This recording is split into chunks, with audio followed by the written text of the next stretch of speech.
Hi, I'm John. You might remember me from such presentations as Presentation Week 6 or Presentation Week 5. Anyway, I'll be going over my sort of high level task for each lesson and the goals that I've rewritten to the task at hand. This time I'm going to be presenting the task first and then the goals. That way I can determine if my goals are aligned with the task I have at hand. So this first task, just for context, the lesson here is solving systems of linear equations by graphing. I've looked through quite a few lesson plans for this. Lots of really dull lesson plans exist for this. Not very fun. A lot of it's just giving a graph and deciding how many solutions there are based on the graph, things of that nature.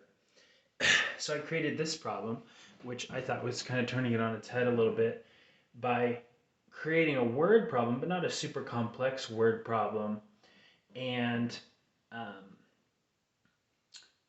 and that then asks the students to graph based on the two equations to find the treasure where it's located on the island. I think that I have some good understanding equations in here, or questions, and I think that the really cool question is the last one at the end, which will show really good understanding. Basically, it's saying, okay, you have to rebury the treasure. To come back to it later, we need to create a third component equation that will line up at this point, and you need to create an equation with that will only have one solution. I think it's a pretty neat problem I made, and a really, really great picture. So the goals that I've made for this is I really tried to write these to my task and not just from Common Core, like I just really instinctually do. I'm just gonna not read them out loud because that's not good. So I think it's best to just pause here and accept feedback.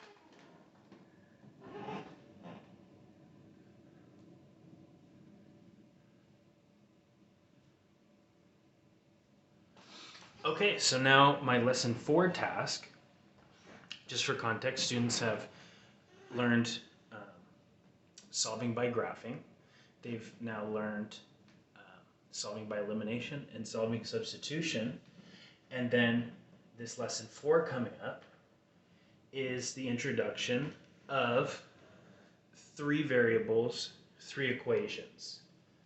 So I thought it'd be really neat in my task to have them graphing this on GeoGebra. I fiddled around with Desmos for a bit. If there is a 3D Desmos, I'd love to know about it because the functions are great in there. But anyway, this is not too far from different. But I basically just I included 3 tasks in here because I kind of wanted to make sure, even though the first 2 are somewhat procedural, other than the fact that they're modeling it, I just wanted to make sure that they had some no solutions presented to them, or that I believe the second one is the classic like triangle of planes where they're intersecting, but they're not all intersecting at one point. And then this is a really neat problem that I found online, so I felt like I had to include it. I wasn't given the answer online, and I just thought it was really neat because it's a system of equations that you write from a word problem, which is always difficult. But when I initially did it, because we're dealing with condominiums here, I'm just going to read the first sentence. But the context is a 1-bedroom condo, a 2-bedroom condo, and a 3-bedroom condo. And the mistake that I made was that I didn't view these as objects. I just saw the 1, boom. I made it like 1x, 2y, 3z. And I wasn't getting a proper answer. And then I kind of figured out, oh, that's really neat. That's a kind of a cool way to, trip up's not right, but just sort of a bigger reasoning in the word problem that you can have sort of those sort of false numbers. And yeah, so I also felt like this problem, other than that one part, wasn't too difficult. I thought it was pretty neat because it also involves percentages. And I mean, all three of these I asked them to graph it on GeoGebra for modeling. And then I just want to highlight this question really quick, which I think was a really neat one that I added to this question. Describe what each component equation means in the context of the problem. And that's sort of just breaking it down, making sure they really understand the meaning. Even if for, say, I think that's a good problem because even I think that building the systems of equations from the word problem is probably where a lot of students will have a hard time. And I think that even, say, if at some point someone gives that to them, they still get a great reflection on writing about what each equation really means in terms of, each component equation means in terms of the context of the problem. So I rewrote these goals. I felt like this is what the understanding for my lesson would be. I did my best to try to keep it Algebra 1 and not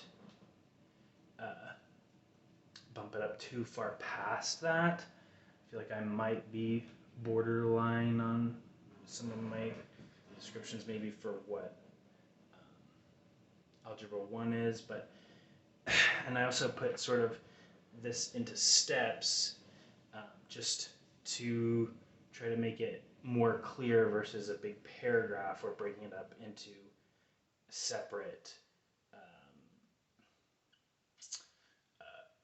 goal items. Anyway, I'll just pause here for feedback.